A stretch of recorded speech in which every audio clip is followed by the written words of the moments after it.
Happy morning, my dear kids. I wish you a very prosperous New Year 2021. In today's class, we are going to start term 3 in English. Let us see the poem Sea Fever. Okay, before going to the poem, you have to complete this activity. Okay, here are some words drowning in the water. Can you see that? Can you help those words to come out? Yes, you have to identify the words given here.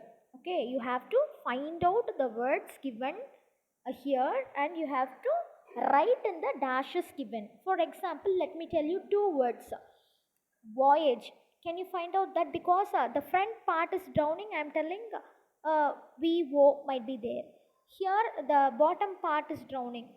So maybe explore may be given. So I have given you two words as examples. The same way you have to identify the remaining 6 words and you have to fill in the dashes given.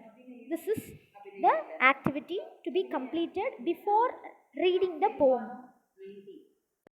Now let us see the poem. What do you mean by the word sea fever? Yes, sea fever means it does not denote the fever. It means the affection or love towards the sea or sea voyage. Okay, the adventures, the love towards the adventures in the sea. Okay, this poem Sea Fever is written by John Masefield. Okay, he was an English poet and a writer. He was appointed as poet laureate. Okay, poet laureate means maybe Arasavai Pulavar. The exact word in Tamil is Arasavai Pulavar of the United Kingdom. United Kingdom means Great Britain in 1930. This is about the poet. Now let us enjoy the lines of the poem. Okay, let us start. I must go down to the seas again. Here I refers to the poet. The poet wishes to go to the sea again and again, to the lonely sea and the sky. Okay, he wants to go to the lonely sea and the sky. He will be lonely there. The family members or friends may not be accompanying him. Okay, and I ask is a tall ship. He wants to go to the sea. What he need? Yes, he need a ship. He asked for a tall ship and a star. Okay, to steer by her. Okay, the star is the polar star. The polar star will be guiding the way. Okay, so it is used for navigation. Now, next line. And the wheels kick and the wind's song. While moving across the sea, the wheels of the ship may be rotating, no? That is called as the wheels kick. Okay. So, the sound made by the air or the breeze is called as a wind's song. Okay. And the white sails shaking here, white sail refers to the white color canvas cloth. Can you see that? Yes. So while moving, the cloths will be shaking, right? That is referred here. Okay. Next line. Let us move on to the next line. And a grey mist. Mist here refers to the smog. Okay. Pani, they will be saying in Tamil, right?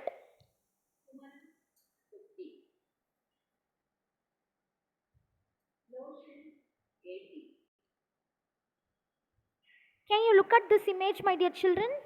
Yes, this is called as a mist, grey mist. The mist is in grey color, na? That is why it is called as a grey mist. Here, the poetic term metaphor is used here.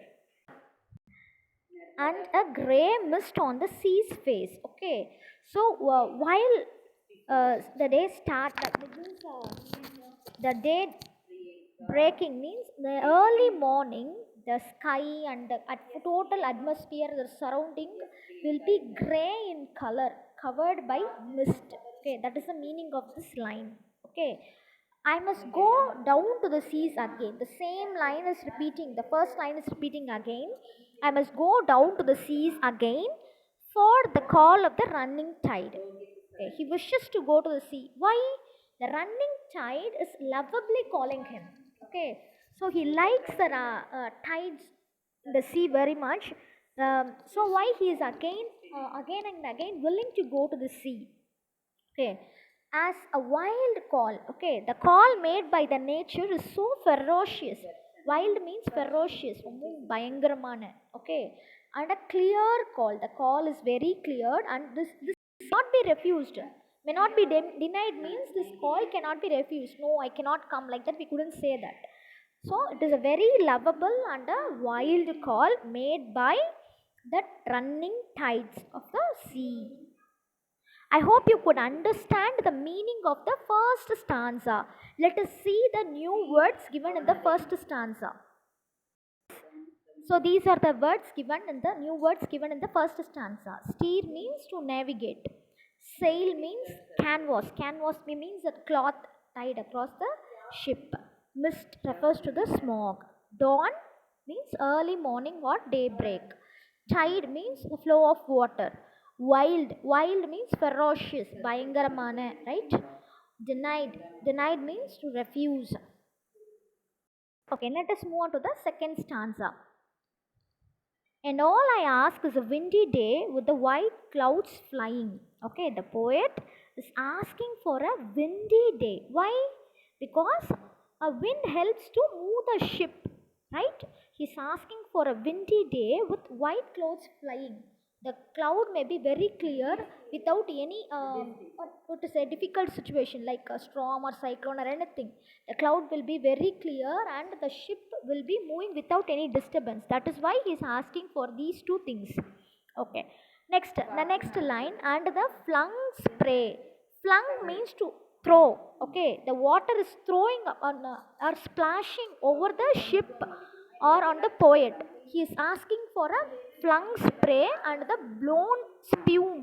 Spume here refers to this foam, norai, kadal norai. Okay, so the kadal means the foam is blown towards the ship. Okay, he also wants to hear the voice of the seagulls. Seagulls means seabirds. Okay, this is an image of a seagull.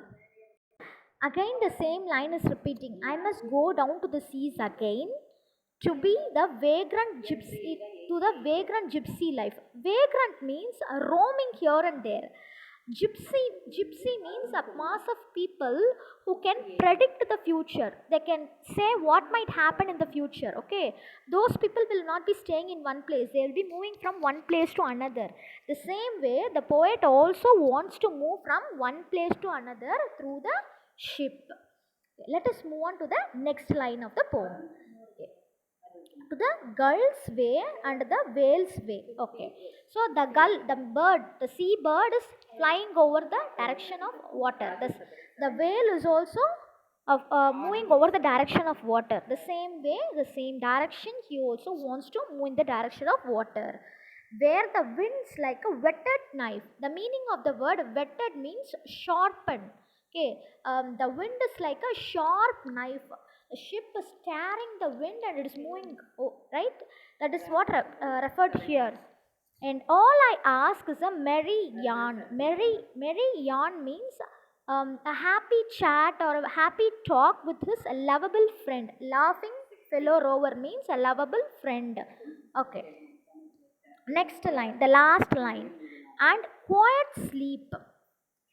So after the voyage, he wants he wants after the voyage, not during the voyage, and a quiet sleep and a sweet dream. Okay, when the long trik's over, after the long voyage, he needs a quiet sleep with a sweet dream. Okay, I hope you have enjoyed the poem, children. Let us discuss the book back activities. Okay. Okay, the first Roman here given is to choose the best answer. You have to read the lines of the poem, and while reading you could understand the meaning better. So you can choose the answers given below and fill it in the dashes. Okay. The next Roman letter is to read the lines and answer the questions. You have to read the lines given here and you have to understand what is given in the line. You have to understand the meaning. You have to answer. Okay. So while reading itself, you can get to know what is the meaning of the line. You have to answer this. You can write in your book itself. Okay. Next Roman letter is poem appreciation. Here you will be using the poetic devices. Okay.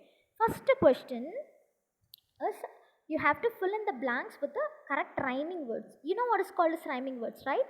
The words ending with the same sound are called as rhyming words.